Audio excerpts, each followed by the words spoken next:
আমার তো মনে হয় কোনো ভাবে এই চাঁদাবাজির একটা অংশ প্রশাসনের হাত পায়। রাজধানীর মিডফোর্ডে ব্যবসায়ী লালচাঁদ ওরফে সোহাগকে পিটিয়ে ও হত্যার প্রতিবাদে বিক্ষোভ করেছে রাজবাড়ী জেলার সাধারণ শিক্ষার্থীরা। শনিবার সকাল 10টায় শিক্ষার্থীরা রাজবাড়ী সরকারি উচ্চ বিদ্যালয় থেকে বিক্ষোভ মিছিল বের করে পান্না চত্বর ঘুরে রাজবাড়ী জেলা প্রেস ক্লাবে গিয়ে শেষ করে। বিক্ষোভে শিক্ষার্থীরা চাঁদাবাজের ঠিকানা এই বাংলায় হবে না, স্বৈরাচারের ঠিকানা এই বাংলায় হবে না ইত্যাদি স্লোগান দেন।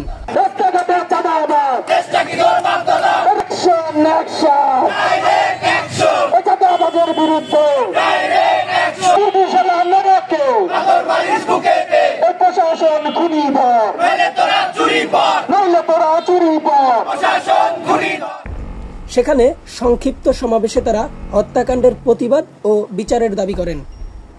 এই রাজবাড়ীতে auto stand, tempo stand, CNG stand, জায়গায় জায়গায় চাঁদাবাজি হচ্ছে। এই চাঁদার ভাগগুলো চায় কোথায়? প্রশাসন কেন কিছু বলে না? কোথাও না কোথাও আপনারা ওদের সাথে জড়িত নয় তো? আমার তো মনে হয় কোনো ভাবে এই চাঁদাবাজির একটা অংশ প্রশাসনের হাত পায়। এই যে বৈষম্যটা গড়ে উঠেছে, আমরা তা প্রতিহত করেছিলাম 24 সালে।